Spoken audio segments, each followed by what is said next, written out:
I'm so excited to be here, and I'm definitely still getting used to the like tech CEO title. And I would say my journey here is like certainly informed by my 6+ year career as a registered dietitian, but even more so, it's informed by my diet history. But before we get into that, I'll share a little bit more about what we do. So I'm a CEO and founder of Flourish. We help women develop sustainable, healthy habits through a subscription membership that offers coaching, community, and curriculum. And so for me, founding Flourish was incredibly biographical. As I mentioned, I've got this lengthy diet history under my belt, which I've learned is not uncommon, especially for us as women. So for me, it started with Weight Watchers at the age of 13. I grew up in a larger body, and my parents just didn't really know like what to do with me. And so I got put on Weight Watchers, very like well-intended, but I would say like poorly executed. So went on Weight Watchers at a very young age, and that just really set off this kind of chain of events where it was Weight Watchers and then Atkins and South Beach and counting calories, counting macros, juice cleanses, keto. I really did everything over the next 10 years. Somewhere in that, kind of timeline, I became a registered dietitian. I studied at UT Austin.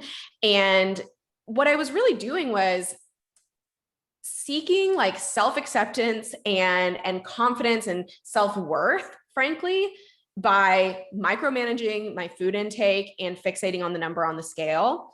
And it really wasn't working. In fact, like at my, lowest weight, at my goal weight, I was like the least healthy, both mentally and physically. And I was also just incredibly insecure, incredibly body conscious, the least confident I've really ever been in my life. So anyway, I graduated. I'm a registered dietitian. I start working here in Austin at a CPG startup. And in 2017, I was actually diagnosed with MS, which is multiple sclerosis. It's an autoimmune disease. And fortunately, it's really well managed. And it's something that I actually consider a blessing in so many ways, because it really helped open my eyes to a couple of things. One was that health is not about micromanaging your food intake, that yes, nutrition and movement play, of course, a huge role in our physical health, but there are other aspects to our physical health as well. Our menstrual cycle is one that I'm sure we'll get to today, but it's sleep. It's also, emotional and mental in nature. I know like my stress, for example, was crazy from work. And then also my approach to food was also stressful. So opened my eyes to that, kind of like the depth and breadth of what it means to be healthy. And then also it opened my eyes to the fact that I didn't want to work for someone else anymore. So I started Flourish, started it, quite simply working with women in a 12-week coaching program. And I thought we were going to spend a lot of time talking about, how great vegetables are for you and maybe strategies on how to like eat less ice cream. And I learned like, oh no, we need to go like way deeper than that. So continued down that path, brought on nutrition coaches, mindset coaches to offer that holistic support. And then we recently transitioned the 12-week coaching program into an ongoing monthly membership, because this stuff doesn't necessarily get fixed in the course of 12 weeks. And we've most recently been working on actually building our own app, which will release this summer, I think probably shortly after or right around the time that this podcast episode comes out. So that's, I think, the nuts and bolts of it. I love that. And I love how open you are with your story, because I think Thank you. sometimes as dietitians, we can feel very like, oh, I have to be perfect. But I went into dietetics because I had a severe obsession with food. Like most dietitians, I would say that's the case. Totally. And I think what I've learned and really what I, help our coaches see, because our coaches, for example, our mindset coach, she's actually a psychotherapist by trade. And so she gets to kind of step into a slightly different role here in Flourish as a coach. And whereas in therapy, you very much like don't disclose that sort of stuff, it oftentimes, and maybe that's kind of an old school way of thinking, but that kind of like self-disclosure can be such a powerful tool and really a superpower to help you relate with your clients or with your members. And so I think it helps certainly our members, helps them know that we are not perfect, and helps them set kind of like realistic standards versus like the perfectionistic standards we tend to have for ourselves, certainly again, as women. Yeah, I think you're 100% right. And yeah, I'm just really appreciative that you're open about that. Thank and you. that you're really using your journey to change other people's lives. So tell us more about the Flourish program. What do you focus on? What's different about it? plug away here because I think it's a really Yeah, great program and I want to share it. absolutely. So I will say kind of the inspiration for it in a lot of ways came from the histories of our members. So most of our members, their history looks a lot like mine. They've tried all kind of like the big diet players. They've counted their calories, they've tracked their macros, they've eliminated foods from their diet, and nothing was working.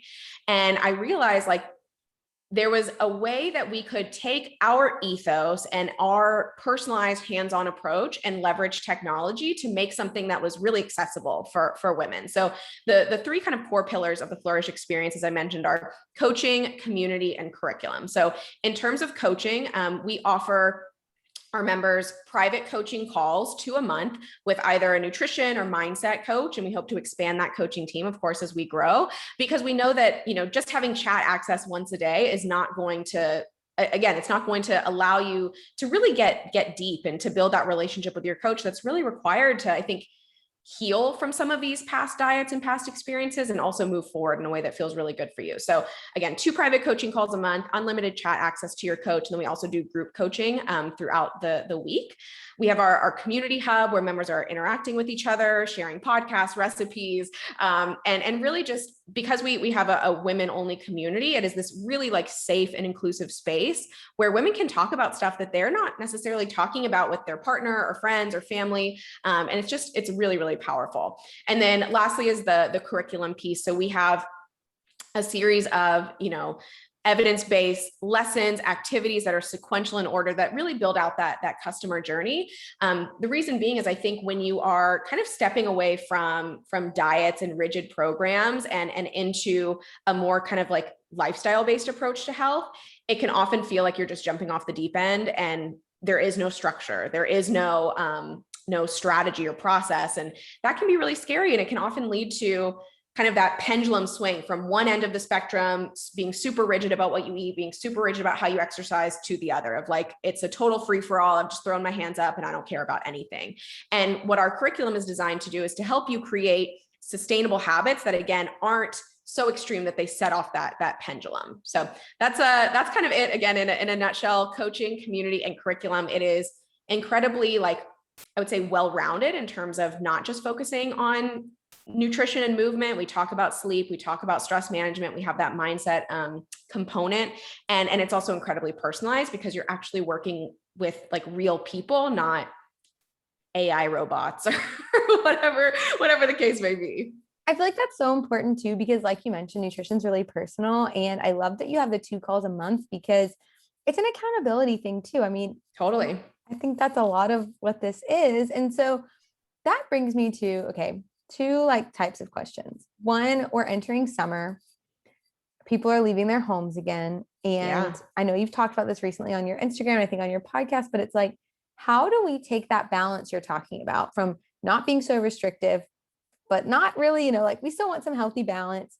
How do we take that into this kind of toxic summer body? It's in quotation marks. How do we translate that into keeping our routine through this summer and still feeling really good about what we're doing?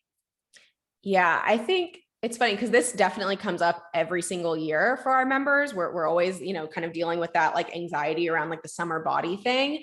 And I think this year it's compounded because we also have a year, 15 months for many of us being stuck in our homes. And for a lot of people, they've experienced weight gain, they've experienced body changes that can lead to just an increased sense of anxiety.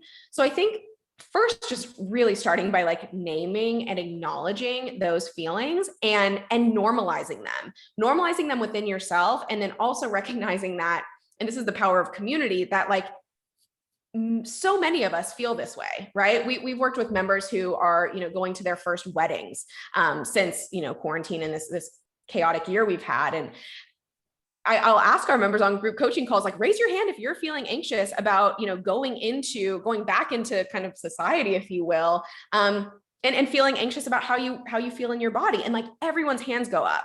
And so you get to then kind of turn that inside out, if you will, and recognize, okay, if I'm feeling this way, then chances are the other bridesmaids in this wedding are feeling this way. Chances are my best friend, the bride, is feeling this way. So I don't have to be so worried about what everyone thinks about my body, because chances are for better or for worse, they're probably worried about their own body. So I think just normalizing it is a really powerful first step. And then in terms of like your actions, and I would say also what inspires your actions, we talk a lot about this idea of like body respect. Because, we talk a lot, you hear a lot, especially on social, about, body positivity and self-love and all these things. And those ideas and concepts can sometimes feel inaccessible when you're not comfortable in your body. But this idea of body respect, this idea of, okay, I don't have to like or love the way my body looks to treat it with respect. And then you get to ask yourself, well, what does it look like to treat my body with respect? Does treating with your body with respect look like, grueling 2-a-days and like an incredibly calorie restrictive diet? Probably not. So I need to think about, okay, what is, again, that middle ground? And again, this is going to look different for everyone. And having that personalized approach is so incredibly important to develop that like healthy, happy middle ground strategy that's going to work for you. I love that concept of body respect, because body positivity it's great, but it can also be toxic. We don't always have to love everything all the time. So when you put it in the terms of respect, that's such a great way to put it, because your body deserves respect because it does so much for us. Absolutely. Yeah, totally. Okay. I love that so much. Okay. So your podcast, and you talk so many great things about nutritional freedom. What does that look like and feel like to you? You as a person, not even connected to your business, but you as a person. Yeah. So for some context, before we were called Flourish, we were called Nutritional Freedom. That's kind of where this phrase came from. And for me, it felt so appropriate and so just kind of spot on to my approach to nutrition, because I care about nutrition, right? I'm a registered dietitian. Like I've really put a lot of time and energy into understanding the power of food and the power of nutrition. And I also know, especially at this point in my life, that it doesn't solve everything. So nutritional freedom, which I think maybe in this conversation will be useful to contrast with like food freedom, for example, or other ways of eating. Like, I think there's nothing wrong with the idea of food freedom. What I see is like, what people struggle with is like the interpretation of what that means, right? So I think there is this idea that when I'm practicing food freedom, or when I'm practicing like even intuitive eating, that it's just a free for all, that I'm just going to eat donuts and pizza and pancakes every day for the rest of my life. And that fear keeps people stuck. It keeps people dieting and stuck in that cycle, that all on or all off mentality. And so when I came up with the idea and kind of concept of nutritional freedom, and certainly we're, pulling from, concepts like intuitive eating, it was about how can we develop, freedom in the foods that we eat, not judge foods as good and bad, develop that food neutrality, but still look at it through a health focused lens. Because we know, again, food is powerful. It is not all powerful, but it's still a powerful tool in your like holistic picture of your health. Yeah, I think that's that's a beautiful answer, because a lot of people do get scared about intuitive eating because we've gotten so out of touch with our bodies that I think a lot of people wonder, like, well, how do I get back in touch? How do I know that this is what I want versus what I'm craving because I've been eating a lot of it? So that's a great point. Yeah, absolutely. It's the journey is so individualized, and I think that's, again, like whether you bring kind of nutrition into the picture like early on in your journey, kind of moving away from diets and into this more intuitive way of eating, or if that is something that actually needs to be put on the back burner, is completely different. I actually have a podcast episode that I had a ton of fun writing I think I called it like A Tale of Two Women. And I told like the story of two women that were inspired by our members that had like a similar history, but required like a totally different approach and a totally different strategy when it came to how we coach them, because of, various aspects of their story and kind of what they've gone through, whether we brought the principles of nutrition in early on in their journey, or if we said, hey, let's actually experience like total freedom first and then bring in more of this like health focused lens. There's no like one way of approaching this stuff. And I think that's something that in Flourish we really support, is like the individual needs of a singular woman. I love that, because it is so individual. Like what I need versus what you need versus what a member may need, it's all different. So I love that you take such like a specialized and personal approach. And so when you guys were developing that, that's a different than a lot of other apps out there. So can you tell Yeah. us a little bit about that process of like, okay, how are we going to give this personalized approach to our members? Yeah, I mean, for me, has always been about leaving the human element as part of it. I've been running this business now for quite some time. I've worked with hundreds of women across 5 continents, and there are certainly like patterns to match and themes, but every single woman is different and needs to be treated as such. And by the way, we need to be treated as women, because if you onboard onto, other apps or other programs, I just get treated like a little man. I get the same program, the same education, and I get, less calories. It's really, it's great. Have you heard but of that there's, yeah. Sorry, go ahead. I was going to say, yeah, sorry. Have you heard of Dr. Stacy Sims? No. Oh, she has a really good book. It's about exercise. Oh, interesting. And it's really cool. And it's called, like her big thing is like, we are not little men, like we're women. And so I love that you said that. I'll send you the link to her book. It's really cool. Okay, please do. Please do. But that was something I realized is, again, we need to be treated as women. And then even within that, we need to be treated individually. Like we're not just all the same. Right. So I think, again, for us, it was about leaving that human element in. And, kind of in the business world, like, yes, that puts some constraints on scalability, but you can still do a lot of great work with 2 private coaching calls a month, beyond, I think, in my opinion, what you can do over chat. So, yeah, I would say that's been it. Not sacrificing the customer experience for the sake of scalability. There's a happy middle ground that makes the customer happy, that makes, the business happy, and allows us to continue moving forward and growing. And that's the point of this. Like what's been really cool is some of our members are having their, first babies. And it's so cool to be able to watch that woman as she goes through her pregnancy and then eventually, giving birth, to know that like that kid is going to be okay. Like that kid is not going to have body image stuff passed down. That kid is not going to have food stuff passed down, because this mom is really taking care of herself and healing her own, past trauma, and developing an approach to health that is actually truly healthy from a nutrition perspective, from a physical health perspective, and then also from a mental and emotional health perspective. So that's cool. And that's why we have to grow, because we really want, like, I don't want women passing this stuff down to their kids. Like, I think a lot of our members, like that's how it was inherited. So anyway, that's my soapbox a little bit. I love it. I'm here for your TED Talk. I'll listen any day. Oh, I can't wait. No, that's amazing. And it's so true. And I think it's something I get really fired up too, and I could talk about forever, is like, it's not just nutrition. It's mental health, it's emotional health, it's physical health, it's sleep. Like it is so many things, which leads me to my next question. How did you figure out hormone health is a part of this? Because I know that that's something you guys talk about. And, was that something you initially knew was going to be part of it? Or was that another thing you found when you started to dig a little bit deeper? Yeah, I would say it's definitely something we found digging deeper, right? Again, like I started this business like so innocently, as I think like we all kind of do when we start businesses. We have like one idea of what we're going to do, and then the reality of it is so very different. Again, women would come to us with this perceived problem around their nutrition, and it was like, oh no, this is actually just a symptom of something else.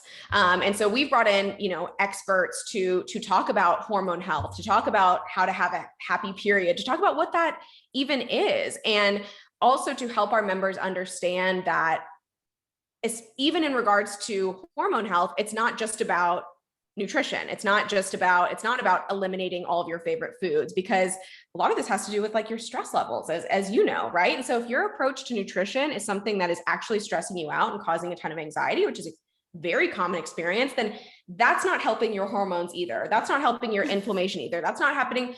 I mean, whatever like kind of chronic condition you're thinking about or concerned about, like stress is probably having a negative impact. So that's sort of how it's come in. It was very organically, just by understanding the needs of our members. Again, we are women. Like this is a part of our health picture. I love that. And like, I love that you touched on, if it's stressing you out, like it's something to think about.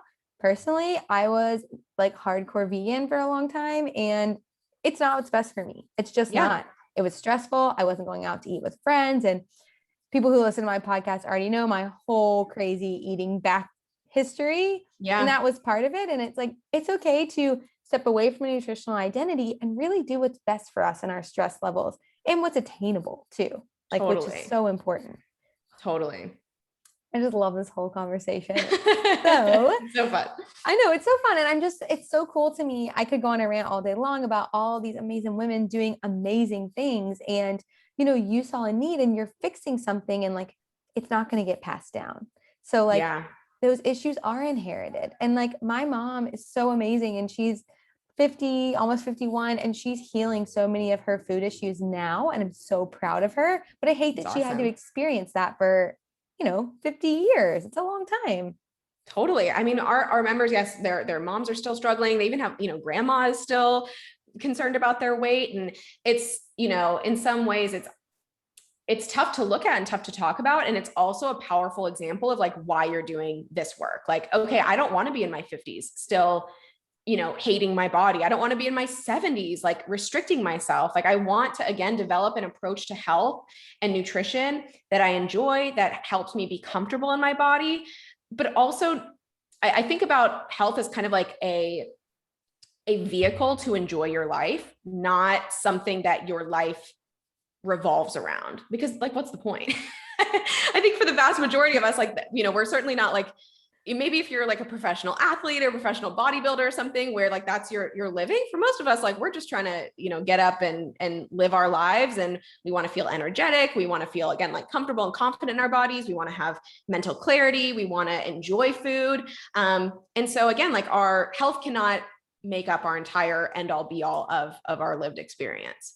That is the best advice, I think, from this whole podcast. If you hear nothing else, hear that. It's like, health is so important, but like, if it's causing you distress, it's causing you stress. Healthy. Yeah, it's no longer healthy. And that's I think it's an eye opener for people, especially with how much noise we're getting from certainly social media.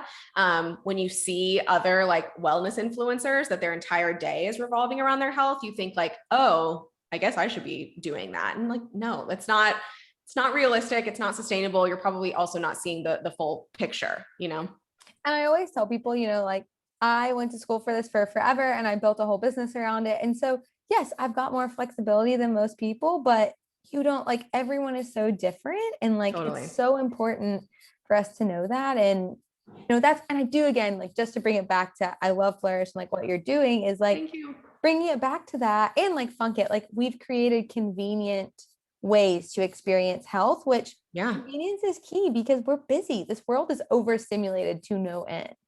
100%. No, that's so true.